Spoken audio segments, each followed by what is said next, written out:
சில பேருக்கு இருமும்போது சளி துப்புவாங்க. சளி வந்து மஞ்சளா, பச்சையா வரலாம். கூடவே கொஞ்சம் ரத்தம் கலந்தும் வரலாம். அதெல்லாம் ஆபத்துக்கான அறிகுறிகள். ஸோ என்னைக்குமே இருமல், சளி அதிகமா இருந்துகிட்டே இருக்குது. மருந்துங்கள போட்டும் கேட்கலன்னா, அது கொஞ்சம் ஆபத்துக்கான அறிகுறி என்னன்றத கண்டுபிடிக்கணும். எந்தெந்த சிம்ப்டம் இருக்குது அப்படின்றதுக்கு ஏத்த மாரி டெஸ்ட்டுங்கள பண்ணி ஆரம்ப ஸ்டேஜ்ல கண்டுபிடிச்சுட்டா, இப்பல்லாம் டிபிய வந்து சுத்தமா முழுசும் 100க்கு 100% குணப்படுத்துறதுக்கு வாய்ப்பு இருக்கு. ஆஸ்துமாவை வந்து ஒரு வியாதியாவே நாங்க பார்க்கறது கிடையாது. ஒரு சிம்ப்டம் காம்ப்ளெக்ஸ். ஃபார் எக்ஸாம்பிள் தலைவலி, ஜுரம், அந்த மாதிரி ஆஸ்துமாவோட அறிகுறிகள். ஆஸ்துமா வந்து குணப்படுத்தக்கூடியதா இல்லையான்றது பார்க்கும்போது அது வியாதியே இல்லை குணப்படுத்துறதுக்கு. ஸோ ஆஸ்துமா அப்படின்றது வந்து ஒரு வியாதி கிடையாது. அதை பற்றி பெருசாக ஒன்றும் கவலைப்பட வேணாம். ஆரம்ப அறிகுறிகளை கண்டுபிடிச்சி கரெக்டான டெஸ்ட்டுங்களை பண்ணி மருந்துங்களை எடுத்தாங்கன்னா அவங்களும் மற்றவங்க மாதிரி நார்மலாக இருக்கலாம்.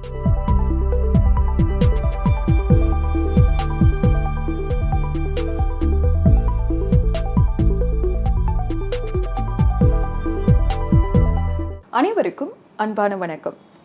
இன்றைக்கு நம்ம நிகழ்ச்சியில் இணைஞ்சிருக்காங்க நுரையீரல் சிறப்பு சிகிச்சை நிபுணர் டாக்டர் பாலமுருகன் சாந்தலிங்கம் அவர்கள். வணக்கம் ஐயா. வணக்கம் ஐயா. ஒருத்தவங்களுக்கு வந்துட்டு நுரையீரலில் பிரச்சனை இருக்கு அப்படின்னா அறிகுறிகள் என்னென்னலாம் இருக்கும்? நிறைய அறிகுறிகள் வரும். முக்கியமான அறிகுறிகள்னு பார்த்தீங்கன்னா இருமல் ஒன்று.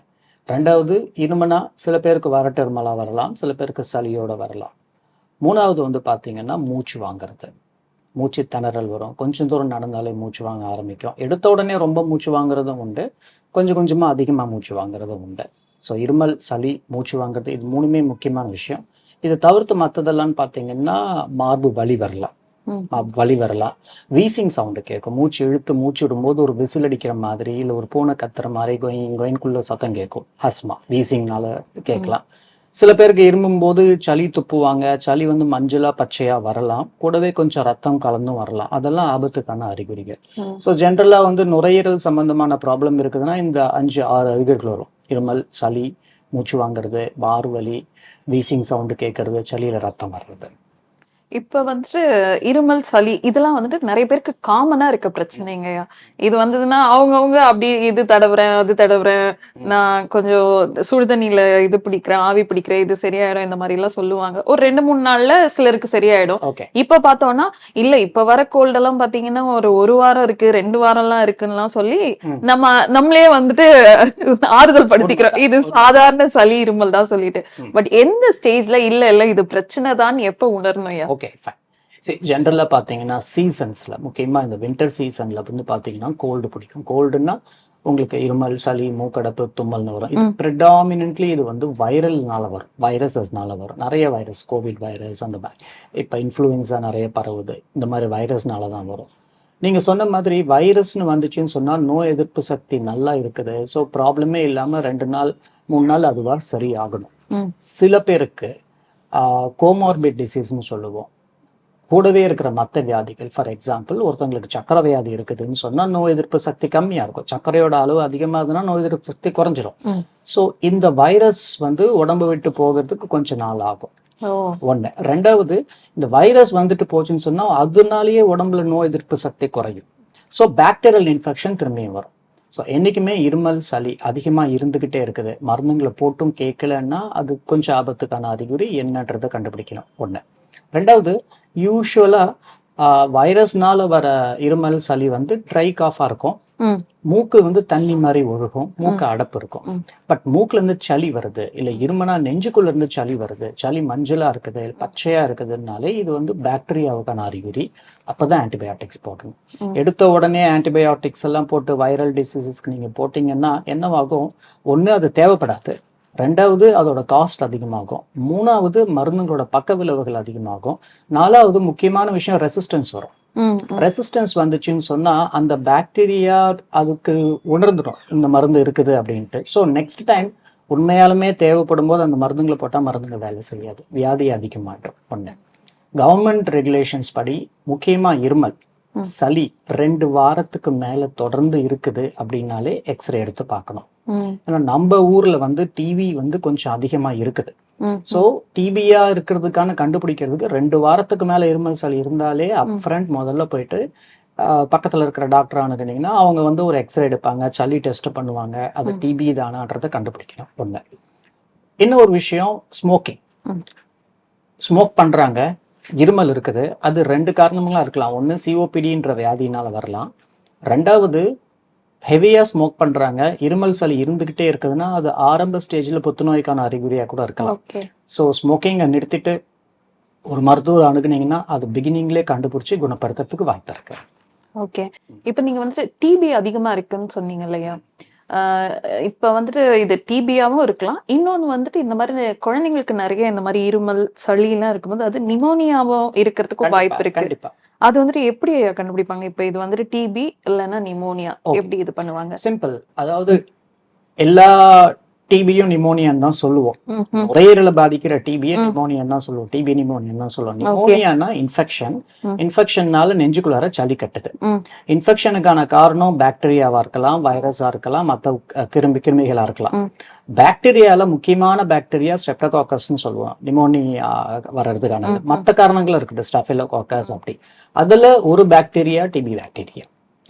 அது பட் நீங்க சொல்ற மாதிரி நிமோனியான்னு வந்துச்சுன்னு சொன்னா சிம்டம்ஸ் வந்து அக்யூட்டா இருக்கும். அதாவது 2 நாள் 3 நாள்ல இருமல் சளி அதிகமாகும், மூச்சு இழுக்கும் போது மார் வலி இருக்கும், ஜுரம் இருக்கும். இருமுனாங்கன்னா சளி வந்து கொஞ்சம் மஞ்சளா இல்ல பச்சையா வரும். எக்ஸ்ரே எடுத்து பார்த்தா தெரிஞ்சிடும், ஒரு சளி கட்டிக்கிட்டு இருக்கிறது தெரியும். இதெல்லாம் காமன் நிமோனியா. நீங்க கேட்ட கேள்வி ஆக்சுவலா முக்கியமான இதுதான். இது டிபியா இருக்குதுன்னு சொன்னா அவங்களோட சிம்டம்ஸ் கொஞ்சம் வேற மாதிரி இருக்கும், கிரானிக்கா இருக்கும். ஃபீவர் வந்து ஈவினிங்ல மட்டும் வரும், மைல்டா இருக்கும். நிமோனியால அதிகமான ஃபீவர் இருந்துகிட்டே இருக்கும், குளிர் கூட வரலாம். இதுல மைல்டா ஃபீவர் ஈவினிங்ல தான் அதிகமா வரும். ரெண்டாவது விஷயம் பாத்தீங்கன்னா வெயிட் லாஸ் இருக்கும். அன்மிஸ்டேக்கபிளி வெயிட் லாஸ் இருக்கும். பேஷண்ட்ஸை கேட்டிங்கன்னா ஆமா சார் எனக்கு இப்பெல்லாம் பசியே எடுக்கிறது இல்லை, உடம்பு எடை குறைஞ்சிக்கிட்டே வருதுன்னுவாங்க. டிபிக்கு ஒரு முக்கியமான விஷயம் நம்மளுக்கு சக்கரை வியாதி. அது இருக்கிறவங்களுக்கு அதிகமா பாதிக்கும், அது இல்லாதவங்களுக்கு பாதிக்காதுன்ற அர்த்தம் கிடையாது. இது ஒரு முக்கியமான விஷயம். அடுத்தது இருமல் வரும். டிபி வந்ததுன்னா இருமல் வரும், சளி வரும். சில பேருக்கு சளியில ரத்தமும் கலந்து வரும். ஸோ அவங்களுக்கு எக்ஸ்ரே எடுத்தாங்கன்னா 50% எக்ஸ்ரே பார்க்கும்போதே சொல்லலாம் இது டிபியா தான் இருக்குமோ இல்லை மற்ற காரணங்களா இருக்குமோன்ட்டுன்னு. பட் நீங்க கன்ஃபார்ம் பண்றதுக்கு சளி டெஸ்ட் பண்ணணும். சளியை டெஸ்ட் பண்ணி ஸ்பெஷல் டெஸ்ட் பண்ணீங்கன்னா அதுல கிருமி இருக்குதா கண்டுபிடிக்கலாம். ஒண்ணு. இப்போ புதுவிதமான டெஸ்ட்டுங்கெல்லாம் வந்திருக்குது. கவர்மெண்ட் ஏதோ சொல்றாங்க. ஃபார் எக்ஸாம்பிள் உங்களுக்கு சிபி நாட்னு ஒரு டெஸ்ட் இருக்குது. கவர்மெண்ட் ரெக்கமெண்ட் பண்ற இந்த சிபி நாட் டெஸ்ட் வந்து பண்ணீங்கன்னா 2 காரணம் தெரியும். ஒன்னு இதுக்கு டிபி இருக்குதா இல்லையா. ரெண்டாவது டிபி இருக்குதுன்னா அதுல நிறைய மருந்துங்களை கொடுப்போம். அதுல ஒரு மருந்துக்கு சென்சிட்டிவா இருக்குதா இல்லையான்னு பார்ப்போம். சென்சிட்டிவா இருக்குதுன்னா ட்ரக் சென்சிட்டிவ் டிபி வழக்கமா கொடுக்குற மருந்துகள் வேலை செய்யும். ரெசிஸ்டண்டா இருக்குதுன்னா இன்னும் ஃபர்தர் டெஸ்டிங் பண்ணி மல்டி ட்ரக் ரெசிஸ்டன்ட் பார்ப்போம். அதாவது வழக்கமா கொடுக்குற டிபி மருந்துங்க வேலை செய்யாது, ஸ்பெஷலான மருந்துங்களை கொஞ்சம் நாளைக்கு போட வேண்டியிருக்கும். ஸோ இதெல்லாமே வந்து நீங்க ஈஸியா கண்டுபிடிச்சிடலாம்.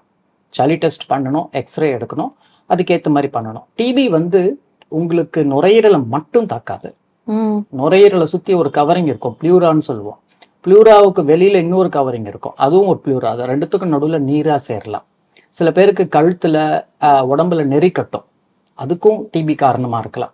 ஸோ எந்தெந்த சிம்டம் இருக்குது அப்படின்றதுக்கு ஏற்ற மாதிரி டெஸ்டிங்ல பண்ணி ஆரம்ப ஸ்டேஜ்ல கண்டுபிடிச்சிட்டா இப்பெல்லாம் டிபியை வந்து சுத்தமா முழுசும் 100% குணப்படுத்துறதுக்கு வாய்ப்பு இருக்கு. ஓகே. எவ்வளவு நாள் ஆகும் சார் இப்ப டிபி வந்துட்டு முழுமையா குணமாகணும்? ஒருத்தவங்க ட்ரீட்மெண்ட்ல இருக்காங்க, அவங்க எவ்வளவு நாள் தொடர்ந்து மெடிசன் எடுத்தா டிபி முழுமையா குணமாகும்? நல்ல கேள்விமா. ஆனா பிகாஸ் நிறைய பேஷண்ட்ஸ்க்கு நாங்க எவ்ரிடே இதை சொல்லிட்டு தான் இருப்போம். நான் சொன்ன மாதிரி 2 விதமான டிபி. ஒன்று ட்ரக் சென்சிட்டிவ் டிபி, இன்னொன்று drug resistant TB. Drug sensitive TB தான் மோஸ்ட்லி வர்றது. அதுக்கு வந்து நாங்கள் 6 மாசத்துக்கு மருந்துகள் எடுத்துக்க சொல்லுவோம். முதல் 2 மாசம் 4 விதமான மருந்துகளும், அடுத்த 4 மாசத்துக்கு 3 விதமான மருந்துகளையும் எடுத்துக்க சொல்லுவோம். 6 மாசம் மருந்து எடுத்துக்கணும் அப்படின்னா 6 மாசம் குணமாக்குறதுக்கு ஆகுன்ற அர்த்தம் கிடையாது. மருந்துங்களை போட ஆரம்பிச்ச ஒரு 10-15 நாள்லயே அவங்களோட சிம்டம்லாம் குறைய ஆரம்பிக்கும். ஃபார் எக்ஸாம்பிள் அவங்களுக்கு உடம்பு எடை கூட ஆரம்பிக்கும், ரெண்டாவது பசி எடுக்க ஆரம்பிக்கும், ஜுரம் போயிடும். பேஷண்ட்ஸ்க்கே அவங்களுக்கு ஒரு சென்ஸ் ஆஃப் வெல்பீயிங் தெரியும், முன்னைக்கு பரவாயில்ல நல்லா இருக்கேன் அப்படின்ட்டு. ஸோ மருந்துங்களை தொடர்ந்து எடுக்க ஒரு மாசத்துல வந்து ஸ்பியூட்டம் பாசிட்டிவா இருந்தது, கிருமிகள் மறைய ஆரம்பிச்சிடும். 2 மாசத்துல நல்ல குணம் தெரியும். ஆனா ஏன் நிறுத்தக்கூடாதுன்னா திரும்பியும் கிருமிகள் உருவாகும் உள்ள இருந்து. அதை தடுத்து நிறுத்துறதுக்காக அடுத்த 4 மாசத்துக்கு மருந்துகள் எடுப்போம். இது வந்து ட்ரக் சென்சிட்டிவ் டிபிக்கு. ட்ரக் ரெசிஸ்டன்ட் டிபின்னு ஒன்று இருக்குது. அதுக்கு வந்து நிறைய கைட்லைன்ஸ் இருக்குது. கொஞ்சம் ஸ்பெஷல் மருந்துகள் எல்லாம் கொடுக்க வேண்டியிருக்கும். இதெல்லாம் கவர்மெண்ட்டே நேரில் கொடுக்கறதுக்கு தான் இருக்குது. இப்போ நம்ம ஊர்ல கவர்மெண்ட் வந்து நல்ல பணி செஞ்சுட்டு இருக்காங்க, நிறைய மருந்துகள்லாம் கொடுக்குறாங்க ஃப்ரீயாகவே பேஷண்ட்ஸ்க்கு. கொஞ்சம் டாக்ஸிக்கான மருந்துங்க. ஆனா 1.5 வருஷம் வரைக்கும் போட வேண்டிய கட்டாயம் இருக்கலாம். இப்ப கம்மியான அளவும் வந்திருக்குது. பட் ஆன் அன் ஆவரேஜா ஒரு 1.5 வருஷம் வரைக்கும் மருந்துங்களை போட ட்ரக் வேண்டியது. ரெசிஸ்டன்ட் டிபினா கண்டிப்பா drug resistant TB. Drug sensitive டிபின்னா 6 மாசத்துக்கு வந்து மாத்திரை போட்டா போதும். பட் சக்கரை வியாதி பார்க்கணும். பை டைரக்ஷனல் ஸ்கிரீனிங்னு கவர்மெண்ட்லேயே சொல்லுவாங்க. அதாவது டிபி இருக்குதுன்னு நீங்க கண்டுபிடிச்சிட்டீங்கன்னா அவங்களுக்கு சக்கரை இருக்குதான்னு பார்க்கணும். சக்கரை வியாதிக்காரங்களுக்கு இருமல் சளி வந்ததுன்னா டிபி இருக்குதான்னு பார்க்கணும். அது ரொம்ப முக்கியம். ஏன்னா உங்களுக்கு சர்க்கரையை குறைச்சா தான் டிபி குணமாகும். இப்போ சக்கரை வியாதிக்காரங்களுக்கு ஜென்ரலாகவே நோய் எதிர்ப்பு சக்தி கம்மியாக இருக்கும். காலைல ஒரு புண்ணு வந்ததுன்னா ஆறுறதுக்கு லேட் ஆகுது இல்லைங்களா? அதே மாதிரி தான் நுரையீரலில் இன்ஃபெக்ஷன்ஸ் வந்தாலும் இந்த இன்ஃபெக்ஷன்ஸ் லேட்டாக தான் குணமாகும். ஸோ ஒரு பக்கம் சர்க்கரையை நல்ல கண்ட்ரோலில் வைக்கணும். ரெண்டாவது கரெக்டான மருந்துங்களை போட்டாங்கன்னா வியாதி சுத்தமாக குணமாயிடும். இப்போ வந்து சர்க்கரையை கண்ட்ரோல்ல வைக்கணும், மருந்து கரெக்டா எடுக்கணும்னு சொன்னீங்க. இதை தவிர்த்து உணவு எவ்வளவு முக்கியம் இப்போ டிபி பேஷண்ட்ஸ்க்கு? டிபி பேஷண்ட்ஸ்க்கு வந்து மெயினாக வந்து பார்த்தீங்கன்னா நோய் எதிர்ப்பு சக்தியை இன்க்ரீஸ் பண்ணணும்னா புரதச்சத்து இருக்கிற சாப்பாடை நிறைய சாப்பிடணும். நாங்கள் எப்படின்னா ரெக்கமெண்ட் பண்ணுறது வந்து நான் வெஜிடேரியனாக இருக்கிறாங்க அப்படின்னு சொன்னால் எக்ஸ் நிறைய எடுத்துக்க சொல்லுவோம். X at least 2 eggs a day. Plus அவங்களுக்கு அது மட்டும் இல்லாமல் மீட் அந்த மாதிரிலாம் நான் வெஜிடேரியன் ப்ரோட்டீன்ஸ் இருக்கிறது நிறைய எடுத்துக்கலாம்.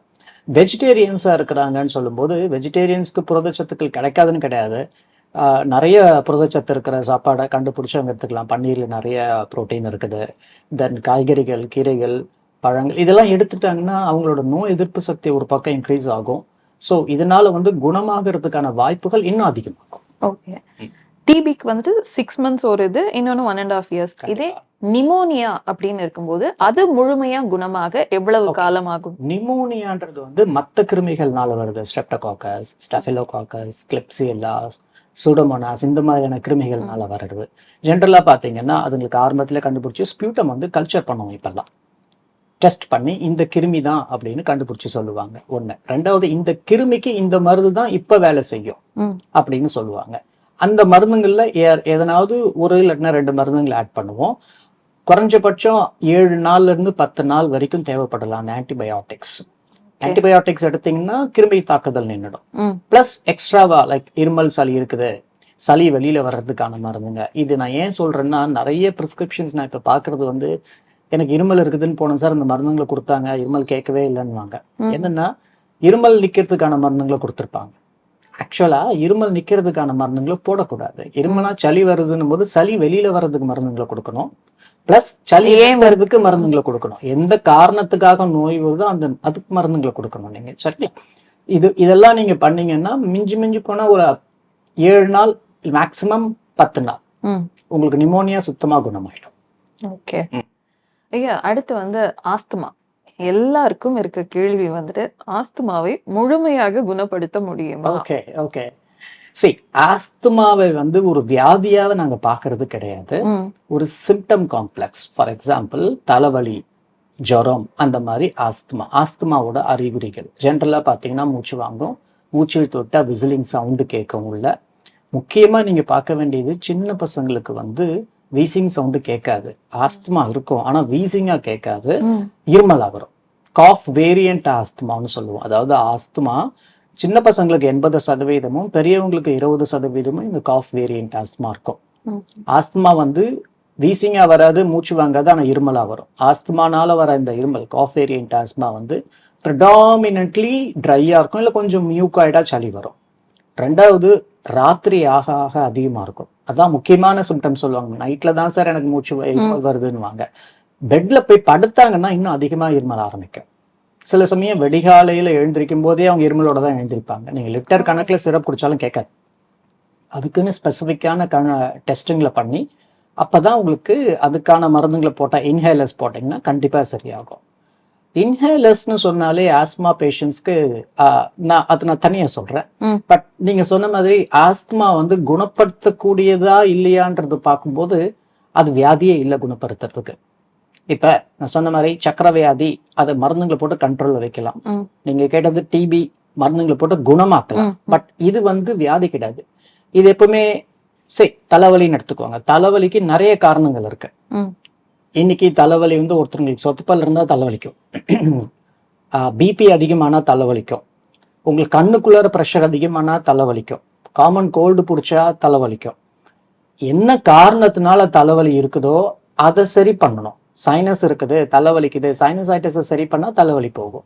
சொத்தப்பல்னால தலைவலி இருக்குது, சொத்தப்பல் எடுத்துட்டா தலைவலி போயிடும். அதே மாதிரிதான் ஆஸ்துமாவும். ஏதோ ஒரு காரணம், ட்ரிகர், இந்த ட்ரிகர்னால வருது. அந்த ட்ரிகரை அவாய்ட் பண்ண முடிஞ்சா அவாய்ட் பண்ணிட்டாங்கன்னா ஆஸ்மா ப்ராப்ளமே வராது. ரொம்ப சிம்பிளா சொல்றது. ஸோ ஆஸ்மாவை நாங்கள் ஜென்ரலாக வந்து ட்ரிகர்ஸை 2 விதமாக பிரிப்போம். ஒன்று அவாய்டபிள், தடுக்க முடிஞ்சது. இன்னொன்று தடுக்க முடியாதது, அன்அவாய்டபிள்னு சொல்லுவோம். ஃபார் எக்ஸாம்பிள், மழைக்காலம், பனிக்காலம் வந்துச்சுன்னு சொன்னால் வீசிங் வந்துடும். சம்மரில் உங்களுக்கு ஒன்றுமே வராது. தடுக்க முடியாது, இதை போயிட்டு நீங்கள் மழையை நிறுத்த முடியாது. ஸோ அதனால சீசன் ஆரம்பித்து முடிகிற வரைக்கும் கரெக்டான மருந்துங்களை எடுத்தாங்கன்னா சேஃபாக இருக்கு. தடுக்கக்கூடிய காரணங்கள் தான் நிறைய. முக்கியமாக பார்த்தீங்கன்னா டஸ்ட் எக்ஸ்போஷர்.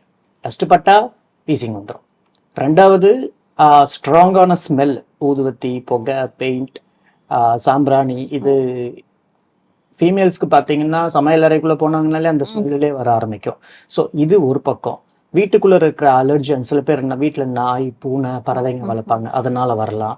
செடி கொடிகள், பார்த்தீனியம் கிராஸ்னால வரலாம். மென்டல் ஸ்ட்ரெஸ் இருந்துச்சுன்னு சொன்னால் that is one strong trigger, அதனால வரும். முக்கியமான விஷயம் உணவு காரணிகள். சில பேருக்கு சாப்பாட்டில் வந்து சில விதமான உணவுகள் ஒத்துக்காது, ஸ்பெசிஃபிக்காக ஒத்துக்காது. ஸோ அதெல்லாம் அவாய்ட் பண்ண சொல்லுவோம். அது அவங்கவுங்களுக்கு ஒன்று. காமன் திங் என்னென்னா, பக்கத்து வீட்டில் இருக்கிற ஒருத்தருக்கு வந்து கத்திரிக்காய் சாப்பிட்டா வீசிங் வந்துருச்சு, அலர்ஜி வருது, நானும் கத்திரிக்காய் சாப்பிட மாட்டேன்னு சொல்லக்கூடாது. உங்களுக்கு கத்திரிக்காய் ஒத்துக்கலாம், தக்காளி ஒத்துக்காம இருக்கலாம், அவர் எல்லாமே கூட ஒத்துக்கலாம். ஸோ ஒவ்வொருத்தருக்கும் ஒவ்வொரு விதம். பட் ஜென்ரலாக நாங்கள் உணவுகளுக்கு பொறுத்த வரைக்கும் ஆஸ்மாவுக்கு என்ன சொல்லுவோம்னா, 3 விதமான ஃபுட்ஸை அவாய்ட் பண்ண சொல்லுவோம். ஒன்று, any food which contains preservatives, colouring substance, food additives, இது இருக்கிறதெல்லாம் அவாய்ட் பண்ணணும். ஃபார் எக்ஸாம்பிள், ஒரு கேக் எடுத்துக்கிட்டிங்கன்னா அந்த கேக் வந்து பார்க்க அழகாக இருக்கணுமேன்றதுக்காக நிறைய கலர் ஆட் பண்ணுவாங்க. சின்ன பசங்களுக்கு அது ஒத்துக்காது. ரெண்டாவது, அந்த கேக் வந்து சீக்கிரம் கெட்டு போகக்கூடாதுன்றதுக்காக ப்ரிசர்வேட்டிவ்ஸ் ஆட் பண்ணுவாங்க. அது நல்ல டேஸ்டியாக இருக்கணுமேன்றதுக்காக ஃபுட் அடிட்டிவ்ஸ்லாம் ஆட் பண்ணுவாங்க. ஸோ இது எல்லாமே அந்தந்த பேரண்ட்ஸ் கண்டிப்பாக அவாய்ட் பண்ணணும். பட் ஜென்ரலாக ஒரு நோட்டோரியஸ் திங் என்னன்னு பார்த்தீங்கன்னா கோகோ, சாக்லேட்ஸ் அண்ட் அந்த கேக்ஸில் இருக்கிற கோகோ இஸ் வெரி நோட்டோரியஸ் சின்ன பசங்களுக்கு வர்றதுக்கு. பட் சின்ன பசங்களுக்கு இது சொல்றதுக்கு எனக்கே கஷ்டமா இருக்கும். ஏன்னா அதுதான் சாப்பிட்ற வயசு. அந்த நேரத்துல போயிட்டு நீங்க ஸ்வீட் சாப்பிடக்கூடாதுன்னுலாம் சொன்னா ரொம்ப கஷ்டமா இருக்கும். ஸோ வாட் ஐ டெல் என்னோட பேஷண்ட்ஸ்க்கு வந்தாங்கன்னா, அந்த குழந்தைக்கு சாக்லேட் பிடிக்குதுன்னா ஒயிட் சாக்லேட்ஸ் இருக்கும். ஒயிட் சாக்லேட்னு சொல்றது ஒயிட் கலர் சாக்லேட் கிடையாது, கோகோ எடுத்துட்டு வர சாக்லேட். இந்த மில்கி பார்னு ஒயிட் அவர் அந்த மாதிரில நான் சொல்லல. ஸோ அது வாங்கி கொடுக்கலாம். ஸ்வீட்ஸ் பிடிக்குதுன்னா வீட்லயே ப்ரிப்பேர் பண்ணி கொடுக்கலாம். பட் இந்த கார்பனேட்டட் ட்ரிங்க்ஸ், ஜங்க் ஃபுட்ஸ் இதெல்லாமே கண்டிப்பாக அவாய்ட் பண்ணணும். ஸோ ஆஸ்துமா அப்படின்றது வந்து ஒரு வியாதி கிடையாது, அதை பற்றி பெருசாக ஒன்றும் கவலைப்பட வேணாம். ஆரம்ப அறிகுறிகளை கண்டுபிடிச்சி கரெக்டான டெஸ்ட்டுங்களை பண்ணி மருந்துங்களை எடுத்தாங்கன்னா அவங்களும் மற்றவங்க மாதிரி நார்மலாக இருக்கலாம். ஓகே, இப்போ இந்த நுரையீரல் ஆரோக்கியமாக நம்ம மெயின்டைன் பண்ணணும் அப்படின்றதுக்கான அவசியம் என்ன? நுரையீரல் பார்த்தீங்கன்னா, நான் நுரையீரல் ஸ்பெஷலிஸ்ட் அப்படின்றதுனால நான் என்னோட அந்த உறுப்பு தான் நான் முக்கியமாக நான் சொல்லுவேன். நுரையீரல் இஸ் த ஒன்லி ஆர்கன், உள்ள இருக்கிற ஆர்கன் வெளியில கான்ஸ்டன்டா எக்ஸ்போஸ் ஆயிருக்கிறது. மீன்ஸ் ஹார்ட்ன்றது உள்ள இருக்குது, அதுக்கும் வெளியில இருக்கிறதுக்கு சம்பந்தம் கிடையாது. கிட்னிஸும் உள்ளதா இருக்குது. ஆனா நுரையீரல் உள்ள இருந்தா கூட வெளியில இருக்கிறதோட தொடர்பு காத்து மூலமா. ஸோ ஈஸியா இன்ஃபெக்ஷன்ஸ் வந்துடும். அதுதான் முதல்ல பாதிக்கிறது அங்க. அதே மாதிரி மூச்சு இழுக்கணும், மூச்சு விடணும் அப்படின்னும் போது நுரையீரல் மூலமா தான் ஆக்சிஜன் உள்ள போகுது, கார்பன் டை ஆக்சைடு வெளியில வருது. ஸோ இதெல்லாம் பாத்தீங்கன்னா நீங்க நுரையீரல் எல்லா உறுப்புலையுமே இது பார்க்கணும், நீங்க இல்லைன்னு சொல்லல. பட் மெயினா நீங்க நுரையீரல் தான் ஸ்பெஷலான ப்ரிகாஷன்ஸ் எடுத்து பார்க்க வேண்டியிருக்கும். ஓகே, இப்ப நுரையீரல் திறன்னு சொல்றாங்க இல்லையா, அது என்ன? நுரையீரல் திறன்னா என்ன? நான் ஒரு எக்ஸாம்பிள் சொல்றேன். இது வந்து ஆஸ்துமா இருக்குது, இருமல் இருக்குது, சளி இருக்குதுன்னு வராங்க. அவங்களுக்கு வந்து ஒரு முதல்ல எக்ஸ்ரே எடுக்க சொல்லுவாங்க. ஜென்ரலா எல்லாருக்கும் எக்ஸ்ரே தான் எடுக்க சொல்லுவாங்க. இப்ப எக்ஸ்ரே எடுத்தாங்கன்னா எக்ஸ்ரே எடுத்து ஒரு சின்ன போட்டோ, அவ்வளவுதான். பேஷண்ட் நிக்கிறாங்க, எக்ஸ்ரே எடுக்கிறாங்க, அதுல உள்ள என்ன இருக்குன்னு தெரியும், அவ்வளவுதான் தெரியும். ஆனா அது எந்த அளவுக்கு வேலை செய்யுதுன்னு தெரியாது. இப்ப டிபி சொன்னீங்க, டிபி எக்ஸ்ரே எடுக்கிறோம், ஒரு சளி அடைச்சிக்கிட்டு இருக்குது தெரிஞ்சுக்கிச்சு. ஆனா ஆஸ்துமாவை நீங்க எக்ஸ்ரே எடுத்தீங்கன்னா நார்மலா தான் இருக்கும், ஆனா நுரையீரல் வேலை செய்யறது கம்மியா இருக்கும். இது இன்னும் சிம்பிளா நான் சொல்லணும்னா, நீங்க ஒரு பார்க் போறீங்க, ஒருத்தர் உட்காந்துருக்காருங்க, அவர் வந்து நல்லா அழகா இருக்காரா இல்லையா பாக்குறதுக்கு, நல்ல ட்ரெஸ் பண்ணிருக்கிறாரா இல்லையான்னு உங்களுக்கு தெரியும். ம். அவர் நல்லவரா கெட்டவரான்னு உங்களுக்கு தெரியாது. அதே மாதிரிதான் நுரையீரல் வந்து எந்த அளவுக்கு வேலை செய்யுதுன்னு கண்டுபிடிக்கிறதுக்கு நுரையீரல் திறன் பரிசோதனைன்னு சொல்லுவோம், ஸ்பைரோமெட்ரின்னு சொல்லுவோம். ம். ஸோ ஒரு கம்ப்யூட்டர்ல வந்து ஒரு பேஷண்டோட ஹைட்டு, வெயிட்டு, ஏஜ், அவங்களுக்கு மேலா ஃபீமேலா அதெல்லாம் போட்டுட்டோம்னா அந்த மிஷின் வந்து கால்குலேட் பண்ணிட்டோம். ஓகே. இவங்களுக்கு இவ்வளவு இருக்கணும். அதுல 100% இருந்தா ஓகே, இல்ல அட்லீஸ்ட் 80% இருந்தா ஓகே. ம். பேஷண்ட் ஊதுனாங்கன்னா உங்களோட வேல்யூ இவ்வளோன்னு சொல்லலாம். ஓ. எக்ஸாம்பிள், நான் உங்களுக்கு வந்து அந்த நுரையீரல் திறன் பரிசோதனை செய்கிறேன். உங்க height, weight, age and you being a female, உங்களுக்கு வந்து வேகமா ஊதணும். ஊதும் போது 1 செகண்ட்ல எவ்வளவு காத்து ஊதுறீங்க? ம். மிஷின் என்ன சொல்லுது? நீங்க 2 லிட்டர் ஊதணும்னு சொல்லுது. ம். ஆனா உங்களோட வேல்யூ 1 லிட்டர் தான் உங்களால ஊத முடியுது. மீன்ஸ் நீங்க 50% தான் இருக்குது உங்க நுரையீரல் திறன். அப்படித்தான் அதை கண்டுபிடிப்போம். மருந்துங்களுக்கு மருந்துங்களை கொடுத்துட்டு திருப்பி அதே டெஸ்ட் பண்ணுவோம். ஓகே. எந்த அளவுக்கு முன்னேற்றம் தெரியுதுன்னு பார்ப்போம். குறைஞ்சது பட்சம் 200 ml இன்க்ரீஸ் ஆகணும். ம். பிளஸ் ஒரு 12% இன்க்ரீஸ் ஆச்சுன்னு சொன்னா மருந்துங்க நல்லா வேலை செய்யுதுன்னு சொல்லுவோம். So the basic difference asthma, COPD ரெண்டுத்துக்கும் ஒரே மாதிரி சிம்டம்ஸ் தான் வரும். வீசிங், இருமல், சளின்னு தான் வரும். நுரையீரல் பரிசோதனை திறன் பண்ணி மருந்துக்கு அப்புறம் நல்ல முன்னேற்றம் தெரிஞ்சதுன்னா ஆஸ்துமா, ம். தெரியல கொஞ்சம் தான் இம்ப்ரூவ் ஆகுதுன்னா அது சிஓபிடி. சிஓபிடினா? சிஓபிடினா நாள்பட்ட நுரையீரல் அழற்சி நோயின்னு சொல்லுவோம். ஓகே. இது வந்து 40 வயசுக்கு மேல இருக்கிறவங்களுக்கு ஏதாவது ஒரு காரணம், முக்கியமான காரணம் பார்த்தீங்கன்னா ஸ்மோக்கிங், லாங் டர்மா சிகரெட் பிடிக்கிறவங்களுக்கு. பட் இந்தியாவில் சிகரெட் மட்டும் காரணம் கிடையாது, வெளியில் இருக்கிற பொல்யூஷன். கிராமத்து சைடுலாம் போனீங்கன்னா இன்டோர் பொல்யூஷன் சொல்லுவோம். இந்த வரட்டி, ம். அடுகு, அந்த அடுப்புல அந்த விறகெல்லாம் வைக்கிறாங்க இல்லைங்களா, அதனால வர புகையை சுவாசிச்சுட்டே வளர்ந்துருப்பாங்க. ஸோ அவங்களுக்கெல்லாம் இந்த சிஓபிடி வர்றதுக்கான வாய்ப்புகள் ரொம்ப அதிகம். ஆஸ்துமா மாதிரி நுரையீரல் அந்த மூச்சு குழா இருக்கு இல்லைங்களா, இந்த ட்ரக்கியான்னு சொல்லுவோம், ட்ரக்கியா, அதுக்கு கீழே வர பிராங்கஸ், அது எல்லாமே வந்து சுருங்கிடும். ஓ. சுருங்கிறதுனால உள்ள ப்ரெஷர் அதிகமா இருக்கும், மூச்சு விட சிரமப்படுவாங்க. ஸோ அங்கதான் அழற்சி, இன்ஃப்ளமேஷன் வரும். ஆனா மருந்துங்களை கொடுத்தா ஆஸ்துமா வந்து மூச்சுக்குழா சுருங்குது, சுருங்கி இருக்கிற மூச்சுக்குழா நல்லா விரிவடையும் ஆஸ்துமால மருந்துங்க எடுத்தா. சிஓபிடியில கொஞ்சமா தான் விரிவடையும். ஓகே. ஸோ இது வந்து ஸ்மோக்கிங் மெயின் ரீசன். கண்டிப்பா ஸ்மோக் பண்றவங்க நுரையீரல் திறன் பரிசோதனையை பார்த்துட்டு அதை நிறுத்துறது ஆல்வேஸ் பெட்டர். இப்ப நார்மலா நாங்க இருக்கோம், எங்களுக்கு வந்துட்டு நாங்களே ஏதாவது ஒரு சுய பரிசோதனை, தட் மீன் நாங்க வந்துட்டு எங்க நுரையீரல் நல்லாதான்ப்பா இருக்குன்னு எங்களுக்கு நாங்களே ஒரு இது வச்சு திருப்தி அடைஞ்சுக்கிறதுக்கு என்ன இருக்கு? ஃபைன். நான் இதை 2 விதமா நான் சொல்றேன். ஒன்னு, டாக்டர் கிட்ட போனீங்கன்னா there is something called as a peak flow meterன்னு சொல்லுவோம் நம்ம. அந்த பீக் ஃப்ளோ மீட்டர் அப்படின்ற அந்த டெஸ்ட்டை பண்ணனா உங்களுக்கு ப்ராபப்ளி நீங்கள் அதை கண்டுபிடிக்கிறதுக்கான வாய்ப்புகள் இருக்குது. சின்ன இன்ஸ்ட்ருமெண்ட், அது வாயில் வச்சு நீங்கள் வேகமாக ஊதுனீங்கன்னா அந்த முள் நவுறும் அதில்.